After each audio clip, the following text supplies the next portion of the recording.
오창익의 뉴스 공감.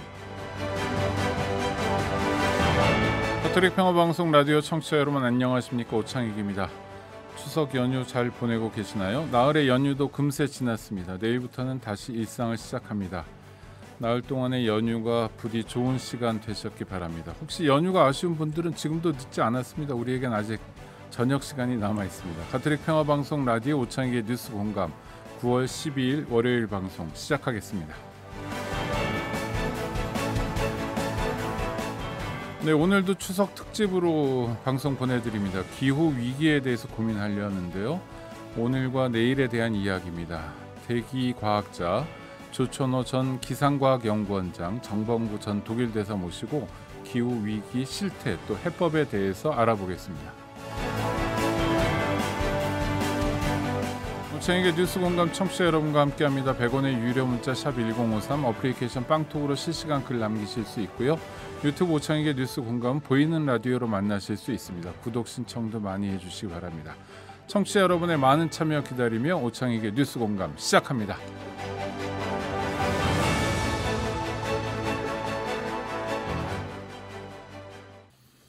네, 기후 위기에 대해서 살펴보는 시간인데요. 두 분 모셨습니다. 전 독일 대사를 지내셨던 정범구 박사 오셨고요. 안녕하세요. 안녕하세요. 네, 초대 기상과학원장을 지내셨고요. 지금 경희사이버대학교 교수시죠. 조천호 교수님 오셨습니다. 안녕하세요. 네, 안녕하십니까? 네, 태풍이 지나갔는데요. 태풍 피해가 뭐 만만치 않았던 것 같습니다. 특히 포항에서 아주 끔찍한 일이 있었고요. 일단 이런 일들이 기후 위기 때문이냐 아니냐 갑론을박이 있는 것 같은데요. 조 교수님은 어떠십니까? 그러니까 우리가 어떤 특정한 이런 극단적인 날씨를 바로 뭐 기후와 연관이 돼 있다 이렇게 이야기하기에는 좀 어렵다라고 저는 그렇게 보고 있어요. 그거는 흡연하고 이 폐암과의 그 관계처럼 뭐 폐암이 걸렸다라고 해서 그 개별 그 폐암이 다 흡연 때문이다 이렇게 이야기하기는 어렵잖아요. 네. 단지 그 흡연이 이 폐암을 갖다가 더욱더 많이 발생시킨다. 우리가 이렇게는 이야기는 할 수 있는 것처럼 우리가 이 기후 변화로 인해서 이러한 태풍이라든가 홍수라든가 이런 것이 과거보다 더 자주 일어나고 더 강하게 일어난다. 우리가 이렇게 이야기를 하는 게 보다 과학적이지 않나? 저는 그렇게 보고 있습니다. 네. 우리 정 대사님. 그래서 뭐 이게 기상 전문 학자가 말씀하시니까 네, 물론 우리가 따라가야죠. 뭘 보탤 건 없을 것 같은데 하기야 뭐 태풍이야 과거에도 이 추석 전후로 이렇게 계절적으로 오던 건데 근데 이제 이번에 언론 보도를 보면 이 흰남노인가 하는 게 보통 우리가 상식적으로 생각할 때 태풍이라는 게 올수록 세력이 줄어든다, 약화된다든가. 그런데 이번 태풍은 뭐 조금 특별한 거라고 하던데요.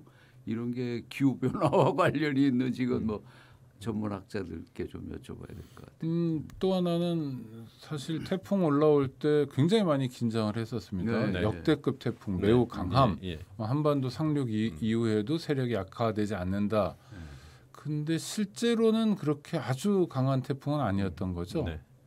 아니 실제로는 좀 강했죠. 한 그렇습니까? 역대급으로 따지면 한 세 번째 정도는 되는 거니까요. 그 바람의 속도로 그럼 매우 강한 거네요. 네, 매우 강한 그런 것이 그렇다고 최고로 강했던 건 아니었고요. 네. 이번에 태풍을 겪으면서도 확실히 이게 우리나라가 서울 중심으로 돼 있긴 한 것 같아요.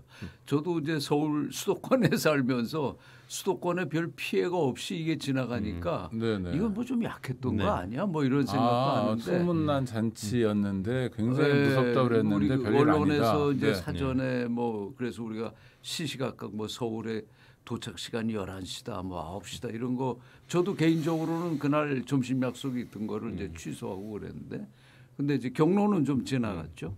근데 이제 서울 지역에서 보면 이건 뭐 별거 아닌 거 아니었나 하는데 막상 그 지나간 지역에서는 엄청난 피해를 보고 피해 보신 분들에게도 참. 네. 실제 저희들이 기상청에서 예보를 하게 될 때 우리가 가장 안 좋은 상황을 예보를 하거든요. 이 재난이라고 하는 거는 일단 위험을 닥치게 되면 상당한 피해를 보기 때문에 사람 목숨이 오가는 문제니까요. 그래서 보통 이 예보라고 하는 이 자체 특히 재난 예보에 있어서는 가장 그 가능성이 있는 그 최대치로다가 우리가 그렇게 이야기를 할 수밖에 없는 그런 측면이 있습니다. 이를테면 네. 강수량 같은 경우도 마찬가지니까 실제로 뭐 가장 많이 올 가능성 300mm가 실제로 안 오더라도 300mm가 올 수도 있다 이런 식으로 예보를 한다는 뜻인가요? 근데 이제 그 예보관 입장에서는요. 네. 보통 300mm 이상을 예보를 한다라는 게 그게 굉장히 어려운 일이에요. 네네. 우리나라 1년 강수량이 1,300mm인데 그렇죠. 그거의 거의 4분의 1이 하루에 내린다. 세상에 네. 이런 거를 예보를 한다라고 하는 건 예보관 입장에서는 굉장히 곤혹스러운 상황이거든요. 이게 항상 그러해 왔다라고 하면 우리가 그 어떤 패턴을 알아서 예보가 가능한데 300mm가 내리는 거는 뭐 몇 년에 한 번 올까 말까 하거든요. 이렇게 어떤 패턴을 찾을 수 없는 이런 거를 예보를 한다라는 건 실질적인 상황 속에서는 예보하는 입장 속에서는 굉장히 어려움이 있습니다. 네, 어려움은 있지만 네. 이번 태풍 관련해서도 뭐 한라산 네. 부근엔 600mm, 네. 또 제주나 남해안은 300mm까지 네. 예보를 하더라고요. 그런 건 좀 방금 말씀하신 것처럼 보수적으로 한다, 안전하게. 그런 거는 당연한 태도이고 또 이번에는 대통령실도 그렇고 대응이 상당히 이전에 폭우 때와 달리 그래도 뭐 여러 가지 준비들이 들어가는 것 같은데 이런 건 자연스러운 거고 또 바람직한 일로 봐야 되죠. 그래서 이제 지난번 서울 지역에 폭우가 쏟아졌을 때 이제 그 대통령이 그 폭우가 쏟아지는 걸 보고도 뭐 집으로 퇴근했다 뭐 이런 거 가지고 한때 논란이 되고 그래서 그런지 네, 마이크를 뭐, 조금만 가까이. 네, 네. 윤석열 대통령도 뭐 이제 그 집에 가지 않고 상황을 지켜봤다고 하는데요. 어쨌든 뭐 재난은 그 뭐 대비를 최대한 할 수 있는 데까지 하는 게 중요하겠죠. 네. 하여튼 이런 이게 하나 하나가 다 기후 위기 또는 기후 변화 때문인지 아닌지는 뭐 조금씩 다를 수 있을 텐데요. 기후 위기 상황이 반영되는 거 아니냐? 그러니까 여태까지 경험해보지 못한 새로운 기후 사태가 벌어지고 있는 거 아니냐? 이건 대충 맞는 얘기입니까? 그렇죠. 그러니까 지금까지 지구 평균 기온이 이제 1도가 상승을 했는데 1도가 상승을 하면 공기 중 이 바다에서 증발이 많이 일어나서 지금 수증기가 7% 정도 지금 증가가 돼 있는 상황이에요. 수증기가 많다라고 하는 건 그만큼 우리가 비가 오게 되면 더욱더 많은 비가 내릴 수 있다라고 하는 걸 의미를 하거든요. 특히 태풍 같은 경우는 그 에너지원이 그 해양에서 증발되는 그 수증기거든요. 그러니까 수증기가 늘어났다라고 하는 건 그만큼 강력한 태풍이 만들어질 수 있다라고 하는 걸 또한 의미를 합니다. 그러니까 앞으로 우리에게 이게 오게 되는 이러한 태풍들은 점차 이 기후 변화 속에서는 강력한 이러한 태풍으로 우리에게 영향을 미칠 가능성이 있다. 그렇게 보고 있죠. 대선님 그건 한국만의 일이 아니라 뭐 최근에 유럽 갔다 오시면서도 경험하셨겠지만 세계적인 현상이기도 한 거죠. 지금 우리는 뭐 당장 이제 태풍 때문에 여기 신경을 곤두세웠습니다만 제가 지난 여름에 유럽을 그 한 달 반 정도 이제 다녀왔습니다. 근데 국내에도 보도가 많이 됐지만 그쪽에서 느끼는 기후 변화의 위기는 지금 심각하죠. 우선 가뭄, 뭐 종래 가뭄이 스페인 같은 경우에는 이제 산불로 이어지고요. 특히 이제 가뭄이 농업의 문제뿐만 아니라 독일 같은 경우에는 이게 라인강이 거의 말라붙으면서 이게 독일에서 라인강은 그 주요 수송로 역할을 하거든요. 운하 수로요. 역할을 하는데 네, 운하, 수로. 네. 그 라인강 가보시면 아시겠지만 거긴 뭐 유람선보다는 주로 큰 벌크선들, 석탄 이런 걸 이제 실은 벌크선들이 다니는 주요 통로인데 이게 지금 가뭄 때문에 수송에 제한을 받으니까 이 독일 중남부 지역에 있는 그 화력 발전소들의 지금 저 석탄 공급이 제때 안 돼서 안 그래도 러시아로부터 지금 가스도 끊기고 그 에너지 문제가 좀 심각한 독일에는 이게 에너지 문제로 또 비화되고 있거든요.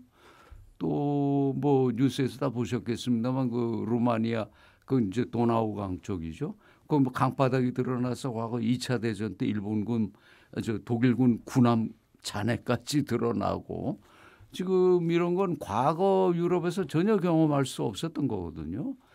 그 독일 같은 경우도 뭐 여름에 섭씨 40도까지 올라가는 고온을 보고 그랬는데 저도 개인적으로 독일에 있을 때 야 이거 날씨가 거의 뭐 지중해 날씨 비슷하게 변화했다는 걸 훨씬 느낄 더 남쪽의 날씨가 독일에서 그렇습니다. 나온다는 아주 거죠. 고온하고 건조하고 이런 거는 과거에는 볼 수 없었던 현상들이죠.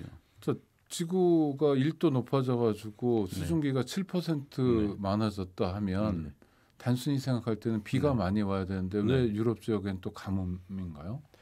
이게 그러니까 뭐 공기가 이제 우리가 수증기가 많게 되면 공기가 이제 올라갈 때 많이 이제 올라가서 그 구름을 많이 만들고 그다음에 이제 비를 내리는데 공기가 올라가면 어딘가는 또 내려와야 될 거 아니에요. 이게 올라가는 지역은 이제 저기압이라고 해갖고 날씨가 이제 뭐 홍수가 나고 그러한 지역이지만 공기가 내려오는 지역은 예전보다 훨씬 더 이런 고기압이 강력해지죠. 그래서 저런 폭염이라든가 저런 현상이 옛날보다 강하고 더욱더 오랫동안 이렇게 일어나게 된. 그러니까 예전보다 홍수가 나는 지역에서는 훨씬 더 홍수가 강력해지고 예전보다 가뭄이 들어오는 지역은 더욱더 가뭄이 세지는 이러한 형태로 지금 변화가 지금 일어나고 독일 있습니다. 경우 하나만 놓고 보면 올해는 가뭄으로 강바닥이 말라붙는 게 큰 문제가 됐지만 작년에는 그 마인 지역에 집중호우가 쏟아져 가지고 소위 독일 같은 그 G7 선진국에서 그 이틀 비가 내렸는데 거의 200명 가까운 그 인명 피해가 나오고 끔찍한 그랬거든요. 일이네요. 네. 그러니까 이런 것들이 과거에는 기상 변화가 예측 가능했는데 지금은 이제 예측 불가능해졌다는 거. 이런 건 확실히 기후 변화의 걸로 볼 수가 있겠죠. 그러니까 우리가 온실가스가 대기 중에 나왔다라고 하는 건 대기 입장에서는 충격을 받아버린 거거든요. 그러니까 예전에 균형을 맞춰놨던 이 기후의 조건이 변화가 일어났다. 그래서 우리나라 같은 경우도 대체로 이제 7월달 장마 때 이제 많은 비가 내렸었는데 최근 들어와서는 뭐 8월달에 오히려 훨씬 더 강수량이 많아지는 예년의 그런 패턴하고는 다른 이러한 형태를 취하는 것이 바로 대기 자체, 이 기후 자체의 어떤 충격으로 균형이 지금 무너져가는 이러한 상황이기 때문에 우리가 이런 극단적인 날씨를 많이 경험을 하게 되는 것입니다. 그러니까 두 분 말씀하신 것처럼 이 극단적인 날씨가 때론 가뭄으로, 때론 뭐 엄청난 정말 폭우로 또는 뭐 고온 또는 저온 현상도 또 일어나고 있는 거죠. 와, 그러면 정말 우리가 대충 그런 날씨에 기대서 사는 거 아닙니까? 뭐 농경을 하더라도 그렇고 어느 지역에 어떤 농사가 된다 안 된다는 것도 다 기후와 관련이 있을 텐데 삶의 뿌리부터 흔들리는 게 아닌가 싶은 우려가 드는데요. 그러니까 기후 변화라고 하는 거는 결국 우리 이제 생존의 이제 기반을 흔드는 문제이기 때문에 그러기 때문에 이제 전 세계적으로 연대를 통해서 이게 이제 함께 해결을 해야 된다라고 그렇게 보고 있죠. 그래서 단순하게 예전에 뭐 좀 가뭄이 있었다, 홍수가 있었다, 그건 그냥 하나의 자연의 재난이고 그 순간은 우리가 벗어나면 되는 거였지만 이제는 그러한 수준이 아니라 바로 생존 그 자체의 문제다라고 우리가 이제 그렇게 이해를 해야 된다라고 하는 것이죠. 독일이나 또 다른 유럽 사람들도 지금 기후 위기 상황을 지켜보면서 생존에 대한 위협을 느낍니까? 그러니까 이제 지구 온난화의 문제, 온실가스 문제 이런 거는 뭐 1990년대 뭐 리우 회의 이후로 뭐 교토 의정서, 파리 협약 뭐 국제적인 수준에서는 협업 체제가 진행되지 않았습니까? 또 뭐 남극과 북극의 얼음이 녹아내린다라든가 이런 거는 많이 지적이 됐는데 일반 국민들이 일상에서 느낄 때는 뭐 자기들 생활에 당장 피해가 오는 게 아니니까 기후 변화를 그렇게 심각하게 생각하지 않다가 독일 같은 경우에 작년에 그런 집중호우로 인명 피해가 나고 올해 그 겪어보지 못했던 이런 가뭄, 라인 강바닥이 말라붙는 이걸 느끼면서 이제 국민들 속에서의 그런 위기감이 이제 훨씬 확산이 됐겠죠. 그런데 정치권에서는 여기에 대한 이제 대응들은 비교적 빨리 시작을 했단 말이죠. 독일에서 지금 현재 이제 독일 정부가 3인당, 녹색당, 자민당 3당 연정으로 출범을 했는데 이 3당 연합정부가 출범할 때 공동으로 발표한 연정협약서에서 기후변화 대응을 이 연합정부의 가장 중요한 그 정책 최우선순위에 놓는다라는 이런 발표를 했습니다. 그러니까 하나 조금만 더 설명드리면 이 새로운 독일 정부가 출범할 때 이 정부는 자유, 정의 그리고 지속 가능성을 위한 정부다라는 표현을 해요. 근데 보통 이제 자유, 정의 이거는 이제 유럽의 오래된 이제 근대 이념 아닙니까? 뭐 프랑스의 그런 자유평등 박애라든가. 그런데 이번 독일 정부에서는 그 솔리다리티 항목에 대신해서 지속 가능성, 과연 우리 지구가 우리 경제가 과연 어디까지 지속 가능할 것인지 그 핵심은 기후 변화 대응에 있다고 보는 거죠. 그래서 뭐 독일 이 신정부가 들어서면서 석탄 발전도 그 앞에 메르켈 정부에서 2038년까지 중단하겠다고 한 걸 8년 앞당겨서 2030년까지 석탄 발전 중지하겠다고 하고 또 이 내연기관 자동차 휘발유 디젤 쓰는 자동차 생산도 녹색당이 주도해서 2030년까지 생산 중단하겠다 이렇게 했는데 이제 그 이후에 지금 이제 좀 나중에 새로운 사태가 말씀드리겠습니다만 또 발생하고 있죠. 이를테면 독일 정부가 기후 위기를 연정의 제1번 주요 그러니까 공통 사항으로 정하고 또 관련한 노력 내연기관 자동차를 줄여나가고 끝내 없앤다든지 이런 것들은 어떻게 평가하셔요? 또 우리나라와 비교한다면요? 지금 이런 이제 뭐 독일을 비롯한 뭐 유럽을 서유럽을 중심으로 한 이러한 나라들은 이제 기후 의제를 하나의 그런 정치적으로 가장 중요한 의제로 이렇게 보고 있잖아요. 물론 그거는 물론 그 출발 자체는 이게 이제 대단히 우리의 생존 자체가 이제 무너지는 위험이다라고 하는 그 앞에 대한 이제 대응이기도 하고요. 그다음에 또 하나 이제 실질적인 문제가 또 하나 그 안에 있어요. 그러니까 이런 그 재생에너지의 전환이라든가 이런 거를 하나의 국가의 전략 산업으로 다 그렇게 보고 있거든요. 그러니까 현재 우리가 이 화석 연료를 베이스로 한 지금까지 우리의 문명은 화석 연료를 통해서 오늘날에 이제 이 성장을 이루어 왔는데 더 이상은 이 화석 연료로다가는 이제는 더 이상 새로운 세상을 만들 수 없다라고 하는 이러한 인식들 그렇기 때문에 지금 이 불판을 지금 갈아야 되는 이러한 상황 여기에서 재생 에너지라고 하는 새로운 불판을 지금 만들어야 되는 것이고 그 다음에 거기에 대해 갖고 미리 이런 기술적인 이런 선점을 해야 된다라고 하는 이런 측면들 그래서 독일이 이런 재생 에너지를 만드는 경우에 이런 풍력이나 태양광이 가장 비싼 나라예요. 그런 어떤 인건비나 그 토지의 가격이라든가 이런 걸 워낙 거기가 높은 나라이기 때문에 그럼에도 불구하고 그렇게 많은 투자를 하는 이유는 바로 국가 전략적 차원에서 미리 새로운 세계 이러한 기술에 대한 선점이라고 하는 이러한 실질적 측면도 또한 하나 갖고 있습니다. 이 조 교수님 지적이 대단히 중요한데요. 지금 이제 독일이 그 전력 생산 부문에서는 그 재생에너지가 많을 때는 한 거의 50%까지 점유를 합니다. 정리해서 말씀드리면 이제 에너지는 크게 세 가지 부분이거든요. 전력 부문이 있고, 그다음에 이제 수송 부문에 이제 연료들이 있죠. 그다음에 이제 난방용인데 난방용은 주로 독일 같은 경우는 이제 가스나 석탄을 쓰는데, 그런데 전력 생산에서는 지금 이 재생에너지가 많을 때는 한 50%까지 독일은 차지를 합니다. 많을 때란이라고 얘기하는 건 풍력 같은 거는 이제 일기 조건에 영향을 받기 때문에 태양광도 그렇고. 자, 그러면 독일이 그 기술적으로 이 재생에너지 분야에서 꽤 앞서 있고 투자도 많이 돼 있는데 이거랑 비교해 보셔야 돼요. 인접한 유럽 국가들 프랑스라든가 영국이라든가 뭐 노르웨이 심지어는 네덜란드, 러시아 이거 다 산유국이거든요. 북해에서 석유가 나기 때문에 산유국인데 독일은 산유국이 아니에요. 모든 에너지를 독일은 다 수입을 해서 써야 됩니다. 에너지 자립도가 굉장히 낮죠. 에너지 자립도가 낮기 때문에 이 재생에너지는 에너지 자립도도 높여주는 거거든요.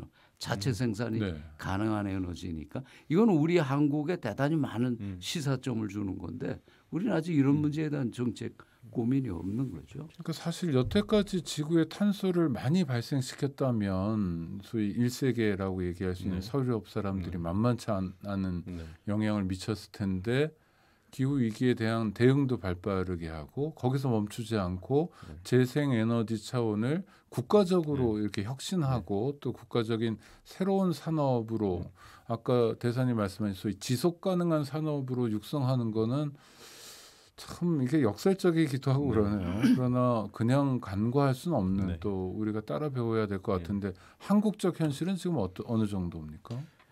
우리나라 같은 경우는 2010년도부터 기후위기 대응 이러한 이제 법들도 만들고 목표도 세우긴 했죠. 그런데 실제로 그 목표를 단 한 번도 지켜본 적이 없습니다.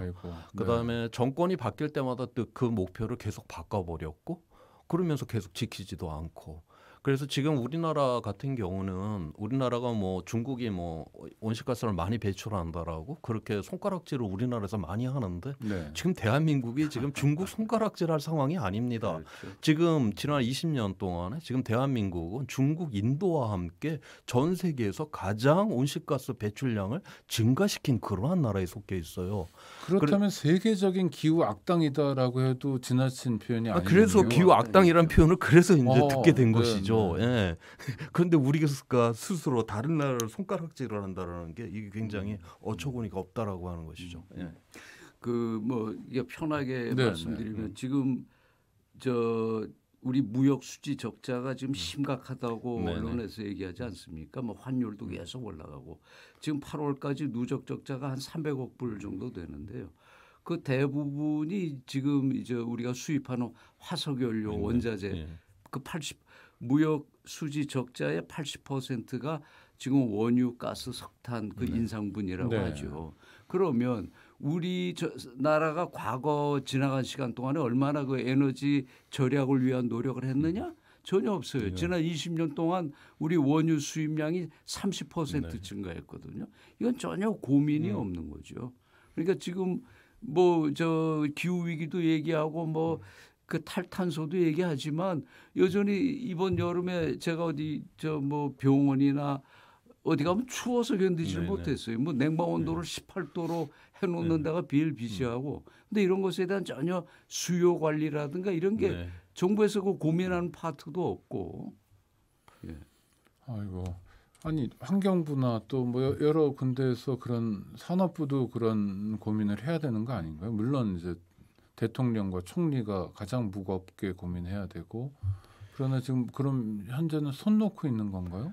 그러니까 우리가 이제 1998년도에 교토 의정서라고는 첫 번째 이제 온실가스 감축과 관련된 전 유엔 차원의 이제 그런 합의가 이루어졌는데 우리나라는 그 당시에 잘 사는 나라가 아니라고 그래서 빼줬죠.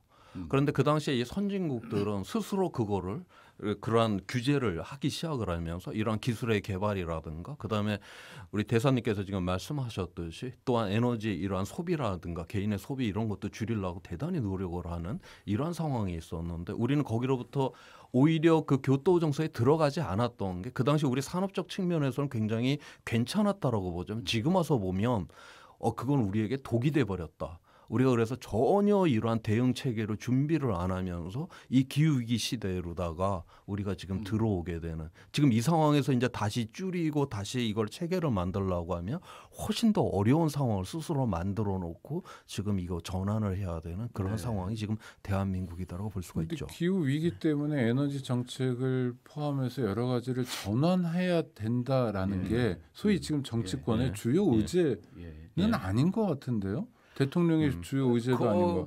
그게 바로 문제죠. 뭐 제가 이제 뭐 제가 비교적 잘 아는 게 독일이기 때문에 독일 사례를 많이 인용을 합니다만 아까 설명드린 것처럼 독일 같은 경우 새 정부가 출범하면서 국정 주요 과제를 공개할 때 가장 1순위가 기후 변화 대응이거든요. 네. 그다음에 이제 거기에 맞춰서 디지털화, 경제 디지털화 이런 건데 우리는 지금 새 정부가 출범한 지 3달이 지났지만 과연 뭐가 국정 순위의 우선 과제인지 이게 없잖아요. 과거에 무슨 이게 뭐 과거에 뭐 비리를 캐어내는 거 이런 건 뭐 신문 방송이 보도를 하는데 지금 뭐 우크라이나 전쟁이 나오고 세계가 에너지 대란이고 뭐 물가가 이렇게 오르고 수입 물가가 오르고 이 와중에 그러면 우리 정부가 어디로 가는지 그걸 믿고 따라야 되는데 전혀 그런 의제에 대한 고민도 없고 내놓는 것도 없고 상당히 좀 그렇습니다. 아주 심각한 중병에 걸려서 빨리 치료를 해야 되는데 앞서 폐암 같은 거요. 네. 그런데 병에 걸렸다고 생각하지 않는 상태인가요? 아니면 뭐 이 정도 뭐 폐암 정도는 아무 상관없어 뭐 죽고 사는데 이런 건가요? 어떻게 진단을 해야 되나요? 그래 이거 뭐 너무 얘기를 이제 키우기보다는 기후 문제, 에너지 문제로만 좀 좁혀서 말씀드린다면요. 다시 이제 독일 사례를 예로 들면 독일은 지금 이제 러시아로부터 가스 공급이 끊어지니까 이거 지금 대처하느라고 뭐 그 폐기하기로 했던 뭐 원자력 발전도 뭐 연장을 하느니 뭐니 모든 논의가 이 에너지에 지금 집중돼 있거든요. 언론 보도도 그렇습니까? 뭐 당연히 네. 그렇죠. 그런데 이제 이 와중에 제가 눈여겨보는 건 그 겨울 월동 대책을 이제 독일 정부가 내놓습니다. 그러면 어느 정도까지 디테일한 것까지 규제하냐면 예를 들면 뭐 관공서뿐만 아니라 그런 그 집단 건물의 실내 온도는 뭐 18도로 유지한다라든가 그리고 이런 조항까지 있어요. 뭐 대형 건물에 들어가면 그 홀 1층에 그 홀이 있을 거 아닙니까? 네네. 사무보지 않는 뭐 홀 공간은 난방을 하지 않아도 된다. 이런 것까지 다 이제 규정을 내놓고 그 월동 대책의 하나로 내놓거든요. 그런데 제가 볼 때 우리나라의 에너지 정책의 문제는 뭐냐면 공급 정책은 있는데 수요 관리 정책이 없다는 거예요. 뭐 여름에 그 에어컨 냉방 수요가 높아져서 뭐 전력 소요가 어느 정도 필요하면 여기 이걸 어떻게 대응한다 이런 거에 대한 고민과 정부 발표는 보이는데 에너지가 지금 과부하가 걸려서 모자라니까 수요를 뭐 어떻게 관리해야 되겠다 이런 건 전혀 없죠. 그러니까 뭐 기름값이 얼마가 올라가건 뭐 전쟁이 터져서 이 공급 확보가 되건 안 되건 관계없이 건물 안에 들어가면 추워서 옷을 여밀 정도로 빵빵 냉방을 지하철 틀어놓고. 같은 데도 냉방 굉장히 세게 당연하죠. 합니다. 네. 이건 좀 어떻게 보면 방송에서 죄송한 소리입니다만 한국 정도 지금 G20이 된 사회에서 이해하기 어려운 미친 뭐라고 그럴까요? 사회적으로 전혀 이런 문제에 대한 대응이나 고민이 없는. 그리고 우리 공동체가 이 기후 위기 앞에서 이 위기를 제대로 인식을 못한다라고 하는 거. 어떤 면에서 기후 위기보다도 우리의 인식 능력이 지금 없다라고 하고 거기에 대한 그래서 아무런 대응 체계 없이 지금 하루하루를 보내고 있다라고 하는 여기에 좀 더욱더 커다란 위기가 있다 그렇게 보고 있습니다. 하루하루가 굉장히 사실은 우리가 노력을 기울여도 네. 날짜가 부족하다 뭐 이런 느낌이 많이 드는데 우리는 하루하루를 허송세월로 보내고 있는 것 같은 생각입니다. 하여튼 추석 특집이고 그래서요. 청취자 여러분들께 특별히 좋은 음악을 두 곡 보내드리려고 하는데 첫 번째 노래는 우리 조천호 원장님이 추천해 주시 바랍니다. 어떤 노래를 들려드릴까요? 저는 메르데스 소사의 삶의 감사라고 하는 그러한 노래인데 네. 이분이 아르헨티나 그 군사 정권에서 굉장히 그 노래로다가 핍박을 받았죠. 그렇죠. 그래서 네. 스페인으로 이제 그 망명을 갈 수밖에 없었고 그 상황이 이제 끝나서 돌아오는 그때 이제 불렀던 그 삶에 대한 그 감사를 노래했던 굉장히 멋진 노래입니다. 네네. 존 바에즈랑 같이 부르는 노래인데요. 청취자 여러분 한번 들어보시기 바랍니다. 민중 가수라고도 하고 자완 가수라고도 하는데요. 또 아주 서정적인 노래말도 좋습니다. Con las palabras que pienso y declaro, madre, amigo, hermano, y luz alumbrando la ruta del alma del que estoy amando.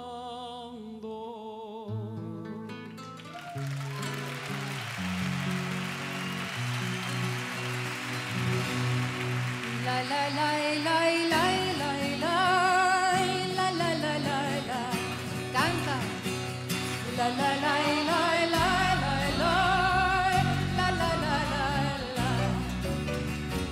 gracias a la vida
예.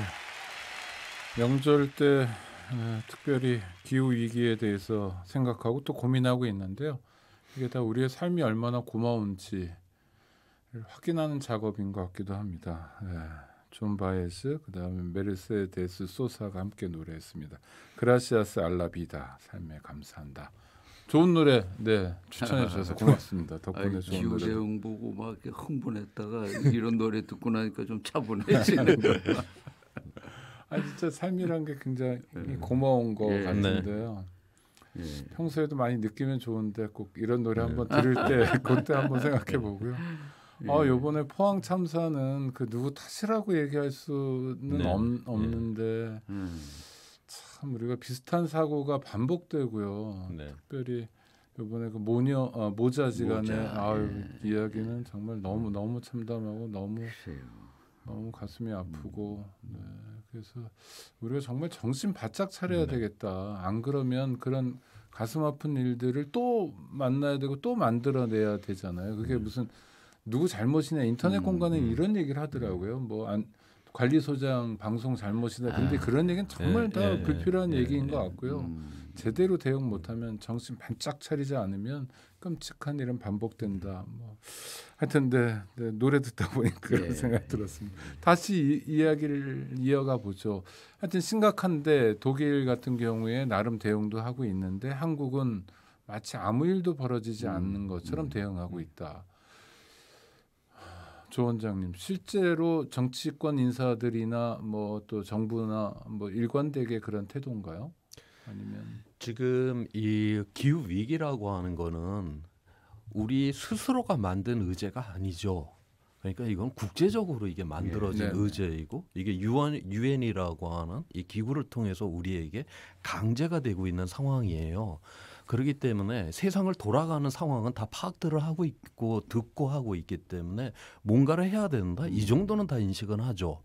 그런데 그거를 실질적인 이러한 어떤 국가의 전략이라든가 뭔가 새로운 이러한 대응 체계를 구축한다. 여기까지 지금 인식이 안 되고 있다라고 하는 아주 그렇게 모르는 상황은 아닌 것 같아요. 그런데 지금 현재 우리 그 2015년에 유엔의 이제 파리 기후 협약 같은 경우는 지구 평균 기온 상승을 갖다 2도 이내로 막기로 했는데 그리고 거기에 이제 우리가 가입을 다 했는데 대부분의 나라들이 근데 그거는 자발적으로 줄이게끔 돼 있죠. 강제 조항이 아닙니다. 강제 조항이 아닌데 지금 유엔이라고 하는 이 기구는 이제 서양이 이제 지배를 한다라고 보면 되는데 이 친구들이 자발적으로 알아서 줄이십시오. 지금 이렇게 가만히 놔두고 있지는 않죠.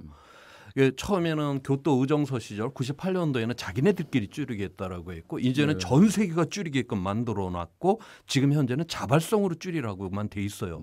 그런데 다음번에 다시 기후변화 협약을 맺게 되면 이거 강제성이 띄게 될 것이다라고 지금 그렇게 보고 있습니다. 그래서 지금 그러면은 자발적이니까 지금도 괜찮냐? 그렇지가 않죠. 지금 아리백 재생에너지로 니들이 그 물건 안 만들었지? 그러면 우리 그런 물건 이제 안 받아. 그거 2030년도입니다. 지금. 불과 우리에게 지금 8년밖에 남지 않았다라고 하는 것이고요. 그다음에 탄소 국경세, 니들이 그거 화석연료 태워갖고 물건 만들었지. 우리가 그러면 거기다 관세를 때려버릴 거다. 관세 맞으면 우리 수출 안 됩니다. 지금 이미 유럽 연합하고는 지금 탄소 국경세 지금 협의에 이미 들어가 있는 그런 상황에 있잖아요.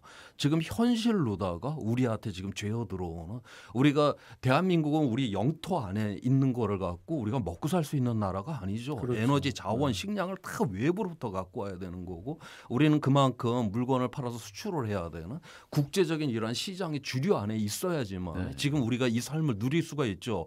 우리가 주류 시장 안에서 벗어난다라고 하는 건 북한이 된다는 걸 의미를 해요. 자, 그런데 이 주류 시장에 이제 있으려고 하면 우리가 아리백도 해야 되고 탄소 국경세도 고민을 해야 되는 그런데 그러한 부분에 우리가 준비를 안 한다. 저는 다시 말해서 지금 대한민국은 지금 기후 위기가 문제가 아니라 기후 위기 이전에 지금 이거 시장의 위기, 경제의 위기를 당할 가능성이 지금 대단히 많은 그러한 상황으로 우리에게 지금 위기가 오고 있다. 그렇게 보고 있어요. 전 조 교수님 지적에 전적으로 동감입니다. 그러니까 밖에서는 북풍 한 소리 몰아치고 있고 시시각각 우리를 조여오는데 밖에서 바깥 동향을 이런 걸 보다가 눈을 우리 내부로 돌려보면 이게 지금 무슨 조선 시대인가 아주 한가한 소리들 하고 있고 이런 주요 글로벌 이슈 이제는 글로벌 이슈가 바로 내셔널 이슈가 되지 않습니까? 기후 문제는 이런 문제에 대한 언급이나 문제 제기를 하는 정치인들도 없고 그건 여야를 막론하고 네. 저희 방송에 정치인들이 출연하는 경우가 많죠. 그러면 이제 모시고 이야기하다가 현안을 이야기하다가 김건희 특검법 어떻게 하느냐 하다가 마지막에는 그런 걸 좀 여쭤보거든요. 기후 위기에 대해서 또 좀 챙기셔야 되는 거 아니냐 하면 말씀들은 하셔요. 여야 막론하고. 그러나 그게 주요한 정치 쟁점이 되거나 또는 또 실천이 담보되거나 하는 건 아닌 것 같아서 하여튼 좀 더 호소하고 또 요구하는 거고요. 기업인들 입장에서 발등에 불이 떨어진 것 같은데 한국 기업은 이런 면에서도 글쎄요. 뭐 이렇게 되게 진취적인 모습을 보이거나 하는 것 같지는 않은데 어떻습니까? 훨씬 더 걱정들이 많을 거 아닙니까? 자동차 지금 미국 시장에서도 뭐 전기 자동차 관련해 가지고 뭐 혜택을 못 받는다든지 또 SK나 삼성 같은 경우에 반도체를 팔아 먹어야 되는데 똑같은 입장인데요. 네. 지금 외신 이제 최근 보도를 보게 되면 앞으로 삼성 반도체가 굉장히 이제 어려움에 처하게 될 거다라고 하는 이런 외신 보도들이 많이 나옵니다. 그러니까 애플이 2030년까지 자기네들한테 공급하는 모든 그러한 그 제품에 대해서 그거를 완전 100% 재생 에너지로 생산을 했었을 경우에만 그 물건을 받겠다. 그 다음에 자기가 상대하는 그 회사뿐만이 아니라 그 회사의 그러한 어떤 공급을 하는 그 하청 기업들까지도 다 100% 요구를 하는 그런 상황을 보는 거죠. 이 아리백이라고 하는 건 여기에는 그 핵발전은 들어가지 않습니다. 핵발전은 핵 폐기물이 나오기 때문에 이건 재생에너지로 보지는 않아요. 이건 오직 이거는 우리가 수력이라든가 태양광, 풍력으로 이제 전력을 생산해서 이 물건을 이제 만들어야 되는데 그게 2030년에 곧 실시를 한다라고 하는 것이고 지금 대한민국이 거기에 대한 이런 대응 체계라든가 이런 것이 빨리 이루어지질 않게 되면 결국 삼성이 굉장히 어려움을 처하게 된다.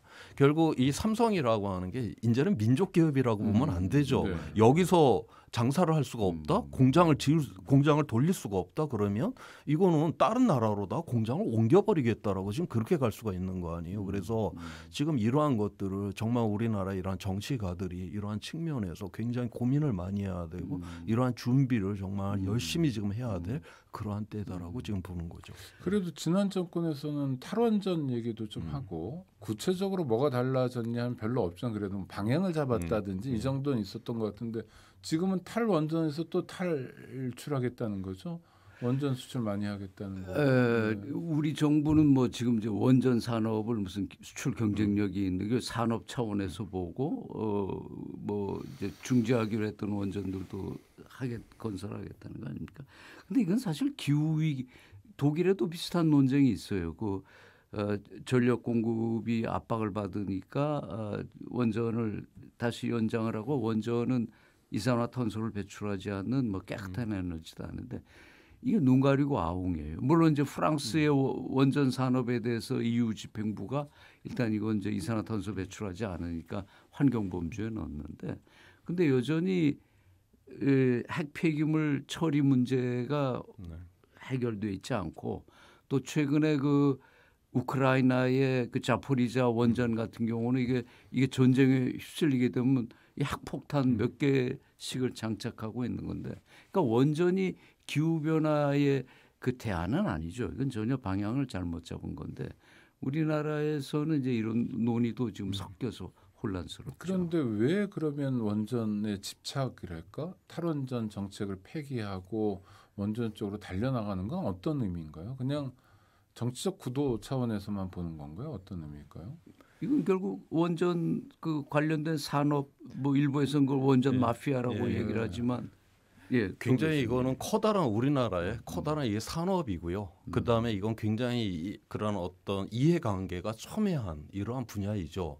그래서 지금 그 앞서서 저기 우리 대사님께서 이야기를 했던 유럽이 이제 그 텍소노미 녹색 분류 체계 안에 이 핵발전을 집어넣었죠. 그렇지만 우리나라는 핵발전을 집어넣었다. 이것만 이제 언론을 통해서 굉장히 크게 그렇게 소개가 됐는데 그 안에 내용을 보게 되면 이거는 굉장히 안전한 핵 연료봉을 사용을 해야만 한다. 지금 현재 우리나라 그 기술을 갖고 있지 않습니다. 그 다음에 이 고준위 이 폐기물을 갖다가 처리를 할 수 있는 이러한 거를 만들어야 된다. 지금 우리나라 지금 그거 만들 수 있는 그러한 형편이 전혀 못 돼요. 지금 뭐 방패장 이런 것도 뭐 거의 결사반대를 해갖고 못 만드는 나라고. 물론 그리고 실제 그걸 할 수 있다라고 해도 그렇게 안전한 핵 연료봉 그다음에 고준위 핵 폐기물 처리장 이런 거 다 만들면 비용이 엄청나게 올라가게 됩니다. 그다음에 지금 돌리고 있는 거는 물론 싸요. 그렇지만 새로 진다라고 했었을 때는 이거 대단히 비쌉니다. 예전에는 우리가 이 핵 발전이라고 하는 거를 우리가 그 위험이냐 혜택이냐의 그 논쟁이었어요. 그러니까 핵 폐기물이 나온다, 터질 염려가 있다. 그다음에 우리 세대는 에너지를 쓰지만 우리 다음 세대한테는 핵 폐기물만 넘겨준다. 이게 어떻게 도덕적으로 가능하냐? 이러한 이제 논쟁, 그런 어떤 위험성에 대한 이야기. 그런데 또 한쪽에서는 혜택. 그렇다고 우리 전기 안 쓸래? 이러한 측면이 있죠. 현실적인. 그거는 뭐 정치적으로 그거는 결정이 될 수 있는 그러한 문제라고 생각을 해요. 그런데 오늘날은 이미 그 논쟁은 끝났다라고 지금 그렇게 봅니다. 지금은 비용 효과예요.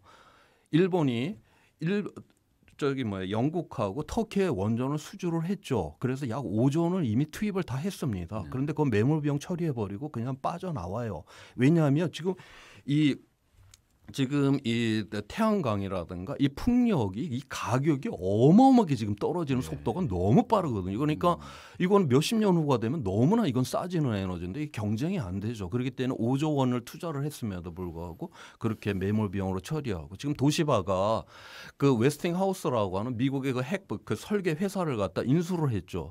지금 도시바 지금 해체되려고 합니다. 왜냐하면은 이 서구 사회에서는 핵 발전 이 발소가 늘어난 게 없잖아요. 별로 늘지가 않기 때문에 이거를 인수를 했다가 오히려 도시바의 그룹이 해체가 돼. 그래서 이미 서양의 이 주류 시장에서는 이미 이건 퇴조다. 지금 현재 그럼에도 불구하고 2000년 이후에 핵 발전량은 거의 유지가 되고 있어요. 그거를 이 서양 나라들이 좀 줄어드는 이 부분을 누가 메꿨냐? 지금 중국이 메꿨거든요. 중국, 러시아, 인도. 그다음에 동유럽 시장 있고 중동의 시장들이 있고. 거기는요. 지금 대한민국이 들어가서 그렇게 많은 지금 뭐 200조, 300조의 시장이 있다라고 그러는데 그건 우리의 시장이 아닙니다. 지금 그러한 어떤 면에서 우리가 그 접근 가능하지 않은 이러한 시장이 있다라고 지금 이렇게 이야기를 하는. 그래서 저는 이미 이거는 비용과 효과를 생각을 해야 되는데 지금 그것조차도 지금 거기에 대해서도 정확하게 지금 이야기를 하지 않나? 여기에 지금 문제가 있다고 저는 그렇게 보고 있어요. 교수님 말씀하신 비용 효과 측면에서도 문제가 많지만 그 이전에 원전이 가지고 있는 본래적 문제, 위험하다든지 또 후속 세대에게 뭐 위험을 넘겨준다든지 또 핵쓰레기를 어떻게 하느냐의 문제는 그대로 있으면서도 그대로 있죠. 비용과 효과의 측면에서도 나빠지고 있는데 이미 그러니까 그 비용과 효과라고 하는 그렇기 때문에 서양의 나라들이 그래서 포기를 하는 거죠. 그러니까 지금 뭐 독일이 지금 이제 러시아, 우크라이나 전쟁 때문에 핵 발전을 뭐 조금 이거를 유지를 할 것이냐 이런 논쟁은 해도 새로 짓겠다는 소리는 안 하잖아요. 그런데 그거를 그냥 좀 연장을 하겠다. 그거를 마치 핵 발전이 다시 부흥을 하는 것처럼 우리나라에는 그렇게 지금 소개가 돼 버린다라고 하는 거죠. 호도하는 거네요. 네. 아이고 그런데 이게 약간 정치적 맥락도 있는 거죠. 지금 상황 자체가. 그러니까 뭐 이전 정부가 이렇게 했으면 나는 달리한다. 그럼으로써 경쟁력, 차별성을 보여준다. 지금 그렇게 한가하게 지금 정쟁적 차원에서 이 문제를 지금 봐야 될 만큼 지금 대한민국이 그렇게 한가한 나라가 아니다라고 하는 것이 굉장히 절박한 상황이다라고 하는 거죠. 아주 중요한 뭐 대사님 마찬가지죠. 이렇게 한가하게 볼 상황이 아닌데. 전적으로 동의하는 말씀이 지금 그렇게 국내 뉴스를 이렇게 보면 야 우리가 지금 이렇게 한가한 때인가 이렇게 세워라 내워라 하고 있어도 될 때인가 이게 좀 다른 얘기입니다만 우리가 이제 세계 G10 들어갔다는 거를 한동안 꽤 키웠는데 얼마 전에 뭐 그 GDP 총량으로 봐서는 이제 인도가 그 G5 영국의 자리를 이제 넘었다고 하죠.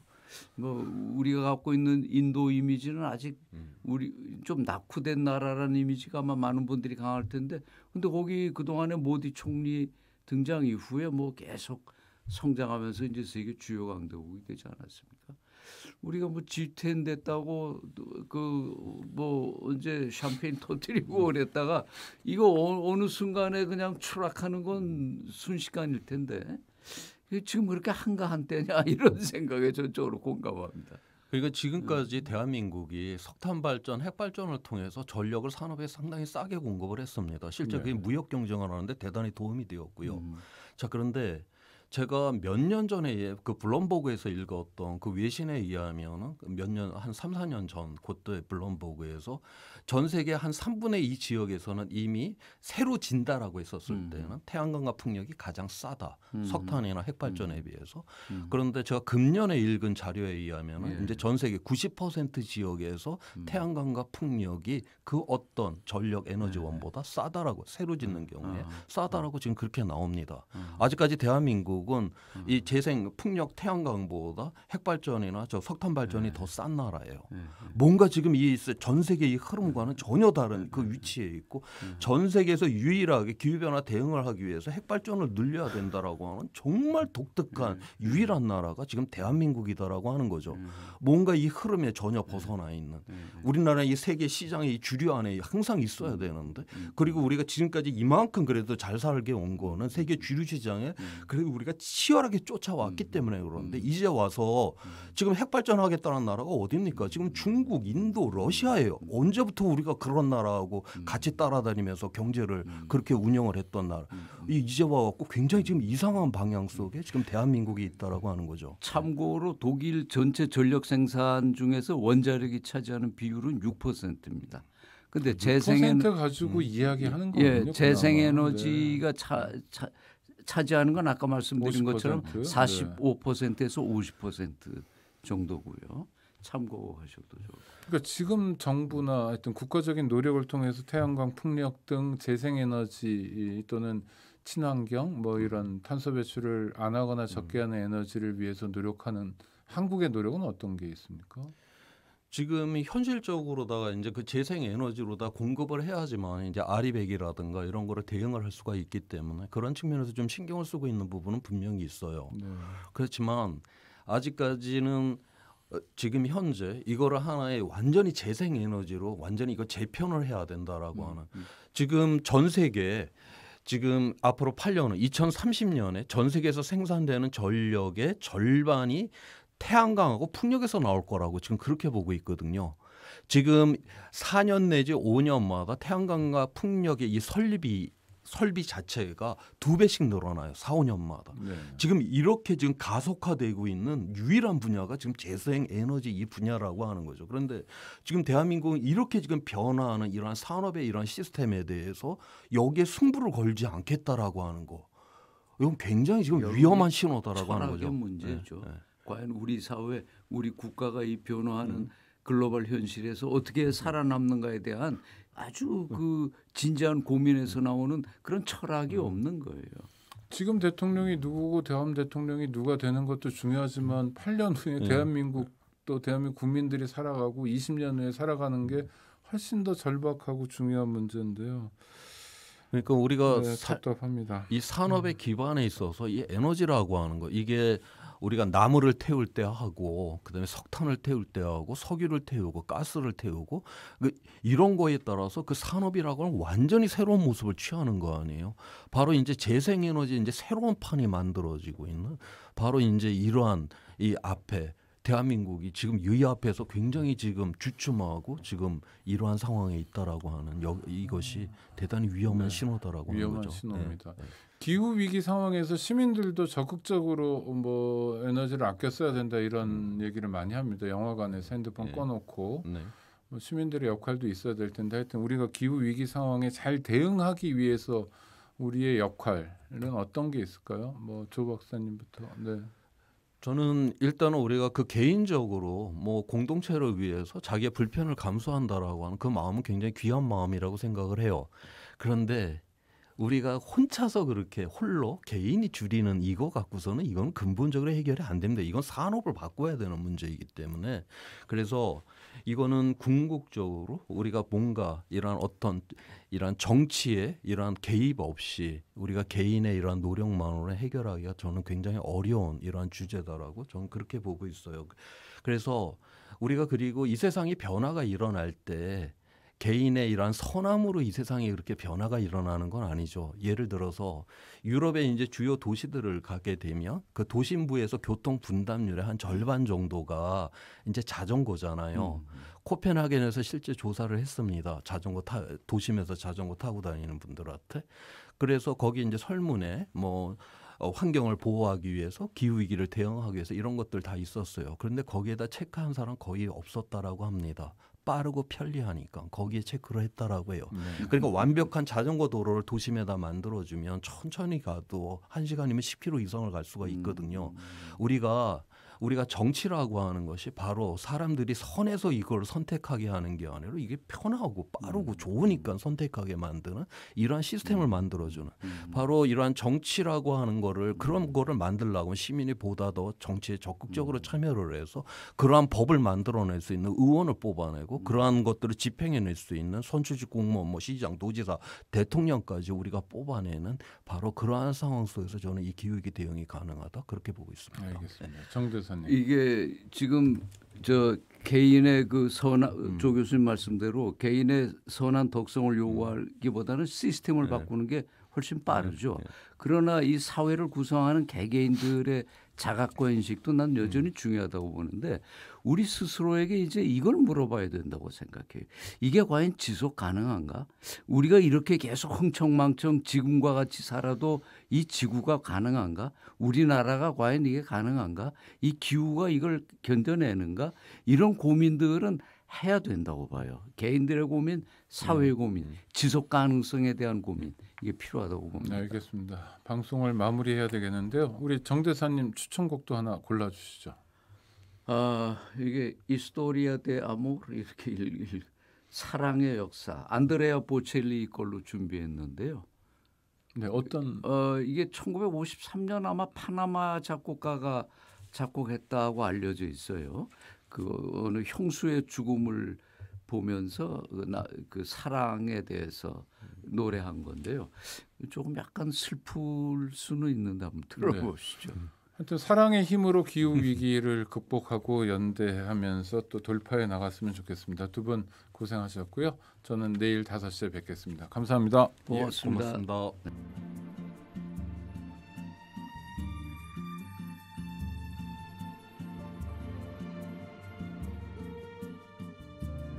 Qué difícil es secar la fuente inagotable del amor, contar la historia de un momento de placer, reír alegre cuando siente el corazón un gran dolor.